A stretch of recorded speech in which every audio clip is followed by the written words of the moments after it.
In his most recent address to the nation, President Cyril Ramaphosa took to the podium with a calm but calculated tone, delivering a speech that, on the surface, seemed like a typical presidential update. But those paying close attention noticed something different.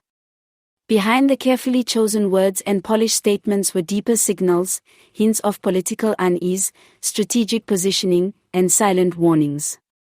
Let's break down the 5 hidden messages buried in Ramaphosa's latest speech and what they could mean for South Africa's future. 1. National unity is paramount, a coalition warning. When Ramaphosa emphasized the need for national unity and collaborative governance, many interpreted it as a diplomatic nod to the newly formed coalition structure, or as the ANC calls it, the Government of National Unity, GNU. But reading between the lines, this was more than just a friendly call for togetherness. It was a veiled message aimed at his political opponents, particularly the EFF and MK Party, suggesting that continued disruption or defiance could jeopardize the fragile balance of power. The repeated use of terms like cooperation, discipline, and shared purpose hinted that Ramaphosa is attempting to rein in rogue elements and keep the GNU from unraveling before it gains momentum. 2. We are committed to reform, but which reforms, exactly? Throughout the address, Ramaphosa made sweeping references to ongoing reforms in state-owned enterprises, public service, and law enforcement. But conspicuously missing were any specifics, no timelines, no clear plans, and no naming of underperforming ministers or departments. This suggests a calculated effort to maintain calm within the ANC's ranks while stalling public demand for accountability.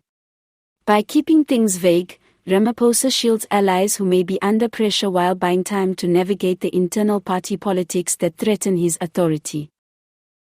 3. South Africa belongs to all who live in it, an indirect swipe at populism. This line, taken directly from the Freedom Charter, is a favorite of Ramaphosa's. But in the current political climate, it feels like more than a reminder of national values. It was likely a subtle rebuke of the divisive rhetoric emerging from political figures like Julius Malema and Jacob Zuma, both of whom have increasingly used populist and ethnically charged language in their public addresses. By invoking inclusive language, Ramaphosa reaffirmed a vision of South Africa that rejects tribalism and race-based politics, without ever directly confronting those stoking division. 4. We will not tolerate lawlessness, a message to the EFF and MK.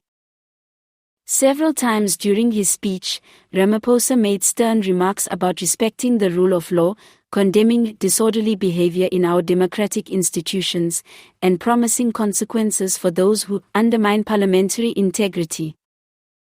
While he didn't name names, the implication was clear: this was aimed squarely at the economic freedom fighters, EFF, and the MK Party, both of which have staged walkouts, protests, and disruptions in parliament. It was a warning masked as a general statement, a reminder that the president still holds the levers of state power. 5. Our people deserve better, a subtle pitch for legacy redemption. Finally, when Ramaphosa repeated the phrase, "our people deserve better," it didn't just feel like a rallying cry, it sounded like a man defending his legacy. With growing frustration over rolling blackouts, corruption scandals, and stagnant economic growth, Ramaphosa knows public patience is running thin. This line was not just for the citizens, it was for history. He is positioning himself as the reformer who tried to clean up the ANC and restore dignity to the presidency, even if constrained by the very party he leads. Cyril Ramaphosa's speech was not loud. It didn't contain grand announcements or sweeping policy changes. But it was strategic, layered with unspoken tensions, subtle pushbacks, and careful messaging designed to hold together a country and a political alliance on the edge.